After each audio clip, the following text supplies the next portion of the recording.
Quando eu avisei em novembro de 22, quando estas coisas estavam acontecendo, eu já ouvi de muita gente que o presidente Bolsonaro só não foi preso em 2023 por conta da pressão internacional. O que aconteceu esse final de semana?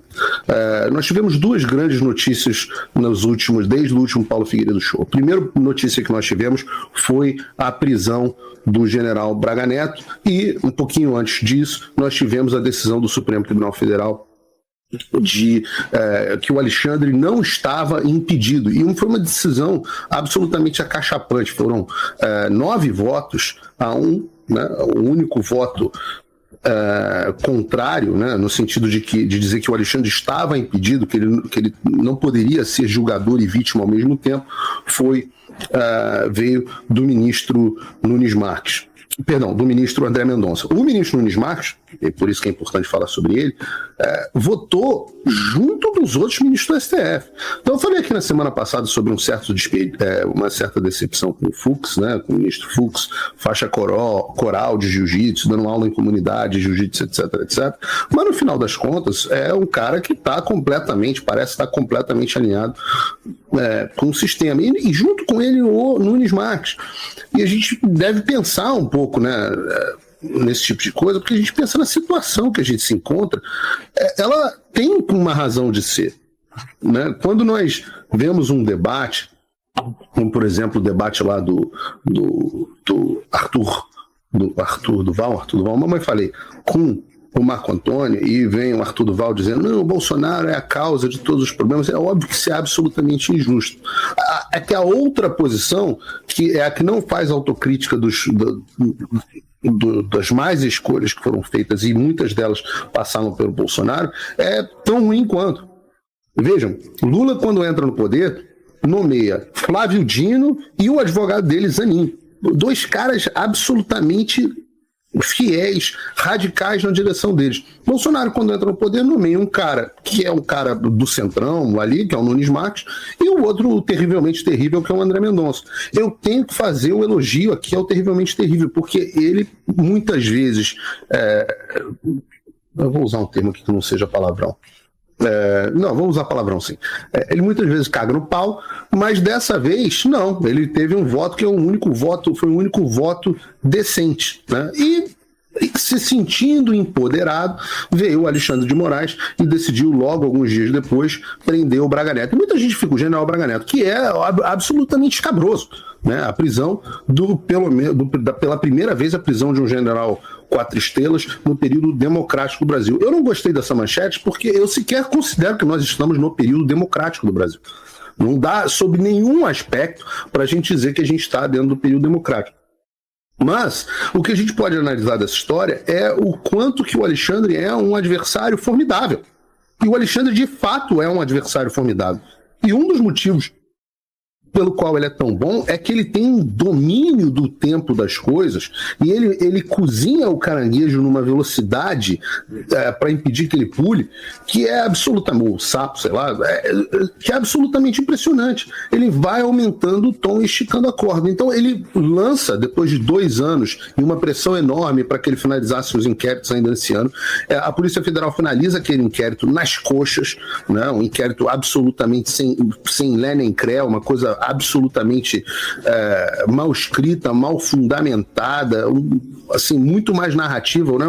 O relatório repleto de possivelmente, a história que não faz nenhum sentido, ele lança isso na imprensa, fica caracterizado e ele começa a receber algumas críticas internacionais, quase que um consenso, juristas na Folha, juristas em tudo que é lugar, dizendo que ele de fato estava impedido, que era um absurdo, até óbvio, a posição de vítima e de julgador ao mesmo tempo.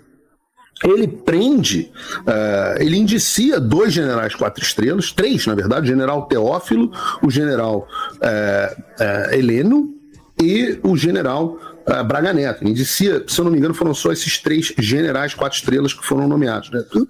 Para quem não sabe, general 4 estrelas, 4 estrelas é um nome dado ao general de exército, que é a posição máxima que você pode ter dentro do exército brasileiro. Então ele indicia 3 ali e pega um general não de exército, era um general de brigada, se eu não me engano, que foi o general Mário Fernando, e joga o cara na cadeia. Joga o cara na cadeia sem sequer tê-lo ouvido. Sem sequer tê-lo ouvido. Não sabe nem qual é a versão do cara. De novo, tudo com base em prisão preventiva de assuntos que tinham acontecido em 2022. Então era uma coisa que não tinha absolutamente nenhuma contemporaneidade, nenhuma razão para haver prisão preventiva dele. Não só dele, além dele, vários outros oficiais, tenentes-coronéis e por aí vai. Antes já tinha aumentado a temperatura, prendendo o próprio Mauro Cid, que era um coronel, um tenente-coronel respeitado, sempre foi respeitado, o próprio Câmara, também outro oficial. Pessoas de forças especiais foram sendo prendidas aos poucos. E eu falava, olha, em 2022 vem o expurgo dos patriotas nas Forças Armadas. E as pessoas falam, não, né, vai haver... Eu tive muito essa discussão com muitos militares, falava assim, não, eles já chegaram no poder, agora eles vão ficar com calma, não vão querer arrumar confusão no Exército. Enquanto isso, eu tinha relatos de encontros pessoais na casa do general do Exército com Alexandre de Moraes. E ele foi cozinhando ali, a mudança no alto comando foi acontecendo, a gente tratou aqui no programa, né? 9 novos 4 estrelas foram escolhidos, 4 estrelas chamados de dóceis, né? Nenhum forças especiais, né? Um grande expurgo foi dentro das forças especiais, que são, obviamente, as melhores e mais bem treinadas tropas que a gente tem no Brasil, apesar de a gente estar vendo aí um monte de cagada que não era para ser digna de FE, mas em termos de competência técnica, que eu quero dizer, como um FE que tinha um HD externo com um plano punhal verde e amarelo guardado em casa, inexplicável isso para um FE, mas acontecia, FE que fazia backup de dados na nuvem, mas em tese é a nossa melhor tropa e são os nossos melhores homens mesmo. Eu conheço vários e são pessoas com uma formação absolutamente incrível. Pois bem, feito tudo isso, ele coloca a coisa ele vai testando a temperatura. Então, quando são feitas essas prisões e é apresentado esse relatório da Polícia Federal, você imagina que vai haver o general Mário Fernandes é um cara muito respeitado dentro da força. Você imagina que ele e todos lá, o de Oliveira, o Cordeiro Neto, figuras absolutamente respeitadas, bons soldados.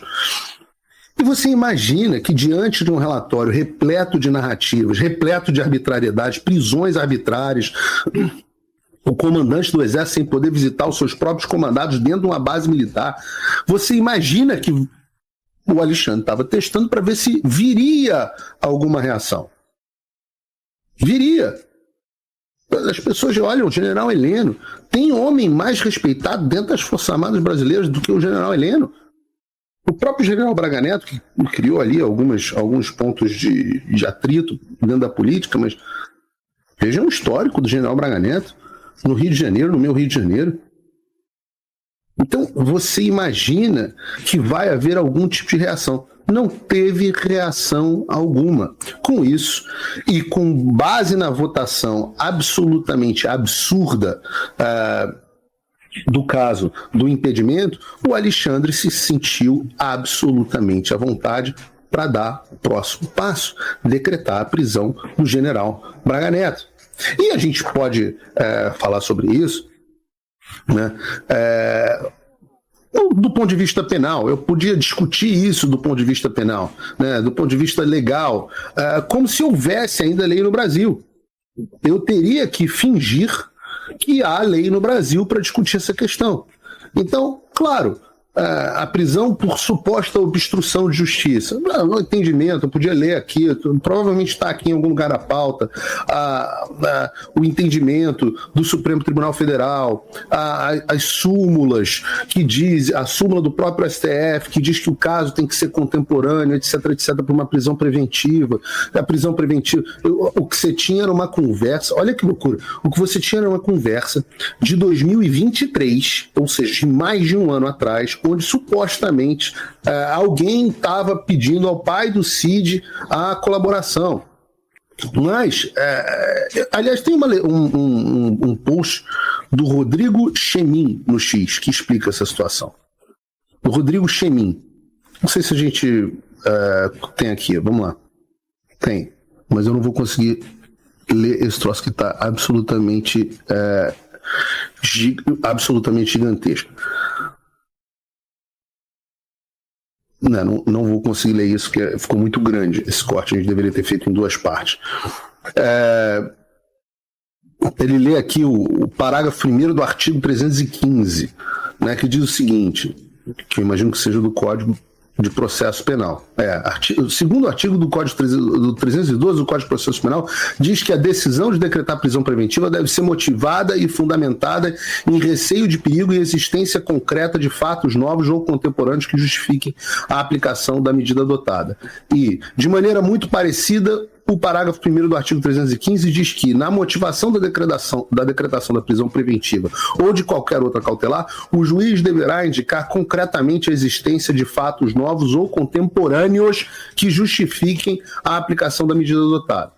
Só que a gente olha a decisão do Alexandre e não tem absolutamente nenhum fato contemporâneo.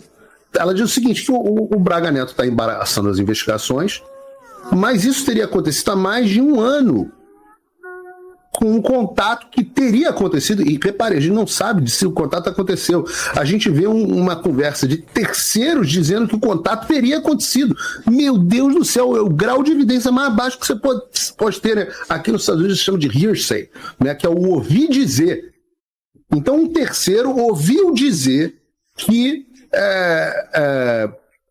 o Braga Neto estava conversando com o pai do Cid para tentar saber qual era o conteúdo da investigação e que por isso ele estaria obstruindo a investigação. Só que, como ele pode estar falando, e o presidente Bolsonaro colocou isso muito bem no tweet dele, que ele falou o seguinte, não tem como haver obstrução de uma investigação que, em tese, está concluída atualmente. Mas, mais importante do que isso, e eu não vi ninguém comentar esse ponto, é que o tal do contato que teria acontecido do Braga Neto com o pai do Cid ocorreu em 2023. Ora, em 2023, o general Braga Neto sequer constava como investigado. Então, quem quisesse saber e tivesse curiosidade sobre o que se tratava a colaboração do Mauro Cid, não tem absolutamente nada de ilegal nisso. Então, se você for esticar, você poderia dizer assim, não, o pai do Mauro Cid podia ser acusado de obstrução se tivesse contado sobre a delação. Mas as conversas mostram que ele não concordou, que disse que não havia colaboração. Ou seja, não há razão nenhuma para essa prisão. Absolutamente nenhuma. Mas a corda vai sendo esticada para que eles consigam chegar, primeiro, manter o assunto na pauta, e segundo, chegar aonde eles querem chegar, que nós avisamos desde o início, que era o presidente Bolsonaro.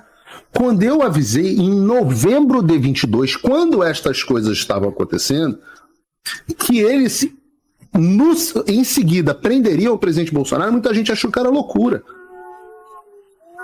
E eu já ouvi de muita gente que o presidente Bolsonaro só não foi preso em 2023 por conta da pressão internacional, que não estava nos planos dele. Então, como eu estava falando do sapo, o caranguejo na panela, né, o sapo, se você jogar, se tem água fria, né, se você jogar o sapo direto na água quente, ele pula fora. Mas se você deixar o sapo ali, esquentando, regulando a temperatura do corpo, tem que ser o sapo, né? Que o sapo regula a temperatura do corpo. Ele vai regulando. Quando ele percebe que a água já está quente, ele não tem mais como pular para fora da panela. Ele já está sem força. E aí ele morre cozido. E o Alexandre está aumentando a temperatura da panela aos poucos. Começou com a perseguição ali de um ou outro, meia dúzia de jornalistas, Alan dos Santos, blogueiros, depois subiu, foi ramagem, aí depois pegou ministro Bolsonaro deixou ministro, diretor da Polícia Federal, da Polícia Rodoviária Federal 1 ano preso, Silvinei preso, Anderson Torres, uma cacetada de tempo preso.